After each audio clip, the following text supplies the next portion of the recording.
what's up guys? I'm tired as fuck and welcome to my movie review show where I talk about movies. So lately I've been wandering all around Toronto, taking a whole bunch of photos and videos for a client of mine, and I actually have this super dope camera that I'm shooting this video on right now. So even though I'm super tired from shooting all these crazy pride photos and videos all week here in Toronto, and let me tell you, it was crazy, I still want to bring you guys a bit of a movie review and really just make use of this camera gear. I mean, my client paid for it, so I might as well use it. So today, tonight, whenever you're watching this, we're going to be reviewing Kong Skull Island. And the reason why I wanted to make a video about this movie, after seeing Godzilla King of the Monsters, which just came out, I reviewed it.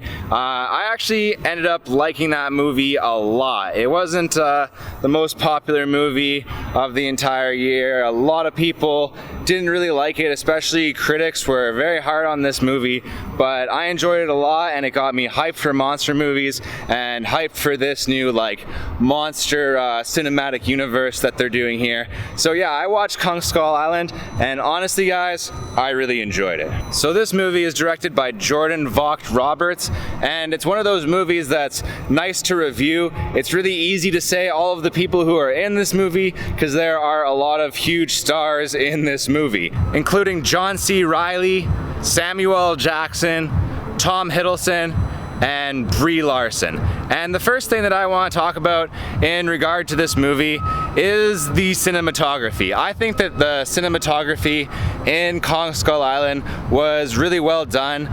This movie is shot in a honestly pretty unique way. A lot of movies these days are shot in a very boring way, and this movie takes advantage of actually on-site shooting. They went to many locations, including scenes shot in Vietnam, as well as scenes shot in Australia. And I really thought that the director here made great use of these sweeping crane shots.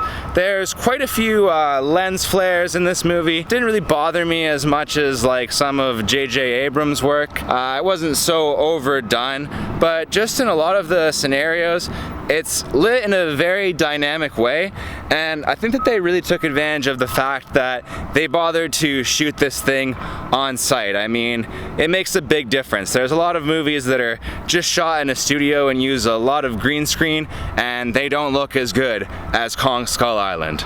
Okay, so now I want to talk a little bit about some of the acting in this movie. For the most part, I thought that the acting in this film was good. I really enjoyed Samuel L. Jackson's performance in this. I would say that he's one of the standouts, but especially John C. Reilly. John C. Reilly is fantastic in this movie. He's funny as hell, and honestly guys, I think that this guy has far surpassed his compadre Will Ferrell at this point. Like, this guy is just delivering great performances in movies these days, and I love myself some John C. Reilly.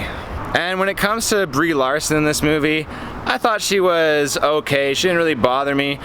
She's a little bit obnoxious, like she kind of always is, I guess. But it was mostly directed towards Samuel L. Jackson's character, and Samuel L. Jackson's character is kind of horrible in this movie. He's like this Vietnam general veteran guy, and he's pretty bitter about everything that went down in the Vietnam War, and he really just wants to, you know, get a win for America and a win for the world by taking down King Kong.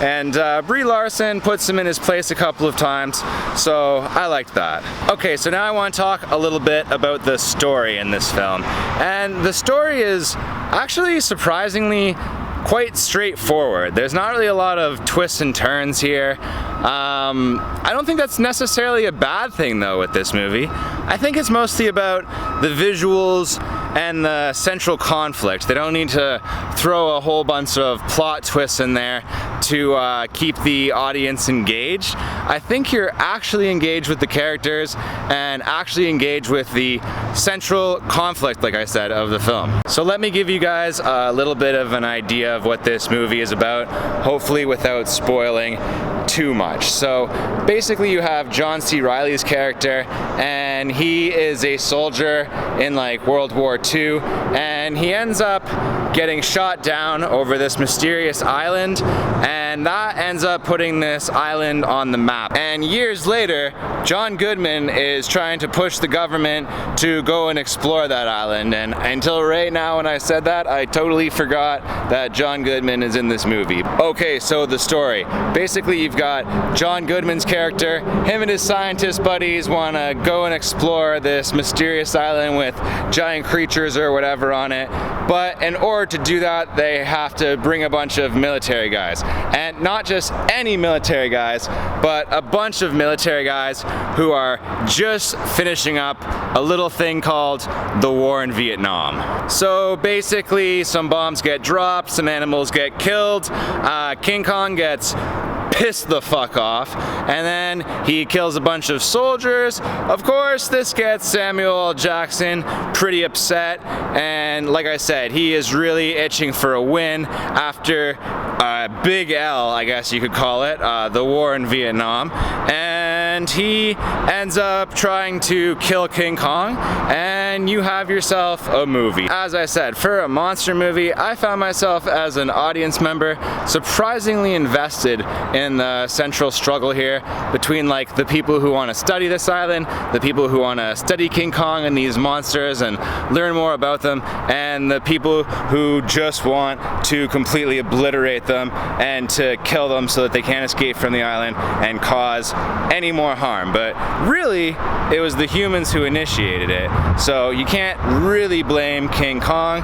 And yeah, like I said, you just get involved with this and you end up caring quite a bit, especially about King Kong and John C. Reilly's character as well. And that segues pretty nicely into the themes. So one of the major themes in this movie is embodied by the character of Samuel L. Jackson, and that theme, I guess it's been done quite a few times ever since Moby Dick, but I think it's done very effectively in this movie. Basically you have a scenario where Samuel L. Jackson is going to learn that you can't get revenge on nature. No matter how much you try and no matter how upset you are, maybe nature killed some of your buddies or whatever, but if you go out and you try to get revenge on nature, you're just really going to end up destroying yourself. And the other major theme in this movie, and it's something that I really enjoy about these monster movies and something that I actually think makes these movies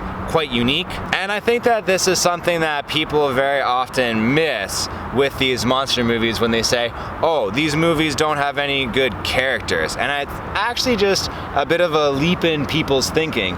The good characters are the monsters themselves. You don't go to a monster movie to see great human characters, although this movie does have some pretty solid friggin' characters. You go there to see the monsters, and I think what they've done with this new monster universe is actually pretty genius. They've made a lot of the character emphasis be on the actual monsters. That's something that I really liked about Godzilla King of the Monsters, how much character each one of the monsters has, to the point that even each one of King Ghidorah's individual heads has its own personality. So yeah, I really liked Kong a lot in this movie, and I thought that it really played into the broader theme of this movie, trying to basically explain that human beings aren't the center of the universe, and there's actually quite a few things out there that are way bigger than us, and to be honest, we're kind of fragile little bags of flesh. So yeah, for the most part, I liked the acting, I liked the story, I liked the themes in this movie. I don't know, maybe I should give some criticisms. I'm trying to think of some. The music was solid. They used like Vietnam era rock music, like 60s, 70s rock music. I like that a lot. They used a Black Sabbath song at one point, which I don't think was out in the 60s. There's a criticism of this movie. Another one, CGI is overused. Maybe it would have been pretty cool if they had some more practical effects in this movie. See, I knew I'd think of some criticisms. So all in all, guys, I honestly would recommend Kong Skull Island. It's a fun monster movie. It's actually pretty well shot, and it's a good one to watch with your girlfriend. My girlfriend and I had a great time. We really enjoyed this film. So if you like monster movies and you like movies with great action and great cinematography that are actually beautifully shot and have a great story, then I think that you're gonna like Kong Skull Island. It's on Netflix. I recommend you guys check it out. Thank you guys so much for watching. I love you guys, and I will see you guys next time.